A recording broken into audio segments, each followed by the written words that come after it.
మచిలీపట్నం వేదికగా జరగబోయే జనసేన పార్టీ 10వ ఆవిర్భావ దినోత్సవ ఏర్పాట్లు శరవేగంగా జరుగుతున్నాయి. మరోవైపు సభకు వెళ్లేందుకు జనసేన పార్టీ నేతలు, జన సైనికులు, వీర మహిళలు సిద్ధమవుతున్నారు. ఆవిర్భావ దినోత్సవానికి వెళ్లే జన సైనికులతో మా ప్రతినిధి సుధీర్ మరింత సమాచారం అందిస్తారు. జనసేన పార్టీ 10వ ఆవిర్భావ దినోత్సవానికి ఇప్పటికే వేదికగా మచిలీపట్నం కూడా ఇప్పటికే సిద్ధమైందని చెప్పుకోవచ్చు. అయితే ఈ నేపథ్యంలో చూసుకుంటే కనుక ఇప్పటికే రాష్ట్ర వ్యాప్తంగా ఉన్న జన సైనికులు కావచ్చు, జనసేన వీర మహిళలు కూడా ఈ నెల 14వ తేదీ జరిగేటువంటి ఆవిర్భావ దినోత్సవానికి కూడా భారీ స్థాయిలో కూడా తరలించేందుకు జిల్లాల నుంచి కూడా జన సైనికులు, జన వీర మహిళలు కూడా ఇప్పటికే సిద్ధంగా ఉన్నారని చెప్పుకోవచ్చు. అయితే ఈ నేపథ్యంలో కూడా కడప జిల్లా నుంచి కూడా భారీ స్థాయిలో కూడా ఏదైతే ఈ నెల 14వ తేదీ జరిగినటువంటి ఆవిర్భావ దినోత్సవానికి పవన్ కళ్యాణ్ చేపట్టినటువంటి ఆవిర్భావ దినోత్సవానికి ఆయన సంఘీభావం తెలిపేందుకు కూడా జిల్లా నుంచి కూడా పెద్ద స్థాయిలో కూడా జన సైనికులు, వీర మహిళలు కూడా వెళ్తున్న పరిస్థితి ఉంది. అయితే ఇదే నేపథ్యంలో మనతో మాట్లాడిన కొంతమందికి జనసేన నాయకులు ఉన్నారు, వాళ్ళని తెలుసుకుందాం. సార్ చెప్పండి ఈ నెల 14వ తేదీ మీ నాయకుడు చేపట్టేటువంటి ఆవిర్భావ దినోత్సవానికి ఏంటి, ఎలా ఏర్పాట్లు చేస్తున్నారు, ఎంతమంది వెళ్తున్నారు? అసలు 10 సంవత్సరాలు ఒక రాజకీయ పార్టీ నిజాయితీగా నిలబడిందంటే అది కేవలం పవన్ కళ్యాణ్ గారికే సాధ్యం. అలాంటి నాయకుడి అడుగుజాడలు నడుస్తున్న మేమందరం కూడా ఖచ్చితంగా మచిలీపట్నం వెళ్తున్నాం. అదేవిధంగా ఏదైతే ఇతర రాజకీయ పార్టీ అయితే బస్సులు పెట్టి, భోజనాలు పెట్టి, అన్నీ పెట్టి తోలుతారు. కానీ మేము ₹1 ఖర్చు ఎవరు పెట్టకపోయినా సొంతంగా స్వయం శక్తితో సంపాదించిన ప్రతి రూపాయితో కలిసి ఎవరంతగా వారు వెళ్తున్నారు. దాదాపు 250 మంది నుంచి 300 వరకు కడప జిల్లా నుంచి వెళ్తున్నారు మచిలీపట్నంకి. అక్కడ కూడా ఏర్పాట్లు ఈసారి ఎలా జరిగాయంటే, ఏ రాజకీయ పార్టీలో అయినా కార్యకర్తలకు సభ్యత్వం ఇస్తే అందరితో ఆగిపోతుంది. కానీ ఒక్క జనసేనలో మాత్రం ఆ కార్యకర్త యొక్క యోగక్షేమాలు చూసుకుంటుంది. వాళ్ళకి ఏదైనా ప్రాబ్లం అయితే, యాక్సిడెంట్ లాంటివి జరిగితే ₹50,000, అలాగే ఏదైనా ప్రాణాపాయ స్థితి వస్తే ₹5,00,000 కూడా కుటుంబానికి ఇచ్చే పార్టీ జనసేన పార్టీ. ఇట్లాంటి క్రియాశీలక సభ్యత్వాలు ఈసారి 10,000 దాటాయి. ఈ 10,000 మందికి కూడా రేపు సభలో ప్రత్యేక గ్యాలరీ ఏర్పాటు చేస్తున్నారు. ఇంతవరకు ఏ పార్టీ కూడా ఇలా చేయలేదు. రేపు జరగబోయే పవన్ కళ్యాణ్ గారి సభలో 10వ ఆవిర్భావ సభ 14వ జరుగుతుంది. అక్కడ క్రియాశీలక సభ్యత్వాలు తీసుకున్న ప్రతి ఒక్కరు కూడా సపరేట్ గ్యాలరీ ఏర్పాటు చేసి వాళ్ళని ఒక VIP లాగా ట్రీట్ చేసే విధంగా కూడా ఏర్పాటు జరుగుతున్నాయి. ఖచ్చితంగా కడప జిల్లా నుంచి జనసేన ఈసారి గట్టిగా ఉంటుంది.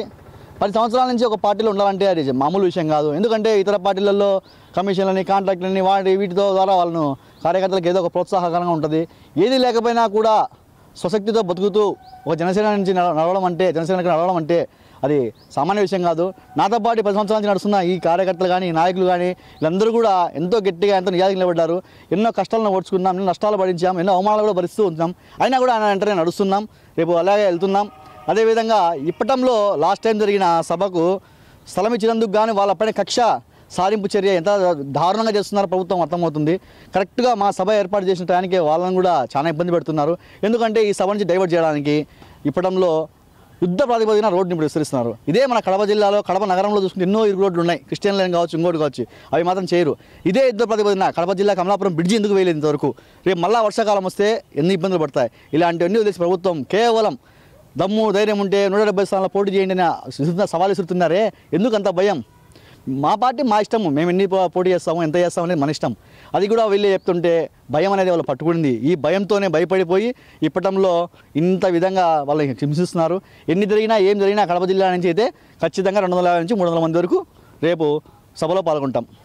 మీరు చెప్పండి, జనసేన వీర మహిళలు చెప్పండి, ఏంటి ఆవిర్భావ దినోత్సవానికి ఎలాంటి ఏర్పాట్లు చేసుకున్నారు, ఎలా వెళ్తున్నారు? అసలు ఆవిర్భావ దినోత్సవానికి మహిళలు కూడా పెద్ద ఎత్తున రావడం జరుగుతుంది. అదేవిధంగా మహిళలకు ఎటువంటి ఇబ్బంది లేకుండా బ్యారికేడ్లు కూడా ఏర్పాటు చేశారు. మహిళలకు చాలా భద్రతగా వాలంటీర్స్ ద్వారా ఫుడ్ డిస్ట్రిబ్యూషన్ కానీ ప్రతి ఒక్కటి మహిళలకు భద్రతగా చేస్తున్నారు.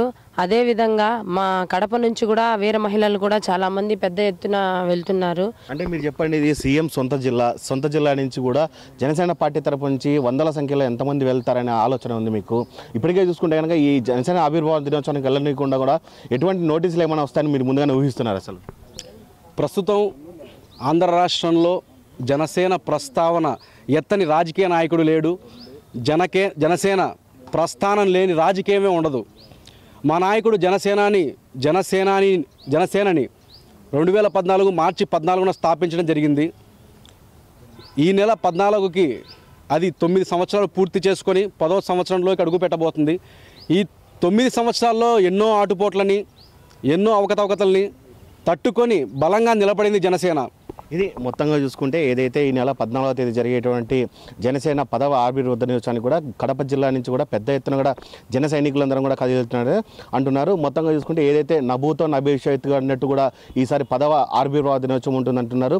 మొత్తంగా ఈసారి వందల్లో కాదు, వేలల్లో కాదు, లక్షల్లో కూడినటువంటి జన సైనికులు, జన వీర మహిళలందరూ కూడా వస్తారని చెప్తున్నారు. ఈసారి కూడా మచిలీపట్నం కూడా పూర్తి స్థాయిలో దద్దరిల్లుతారని ఇక్కడ ఉన్నటువంటి జన సైనికులు చెప్తున్న పరిస్థితి.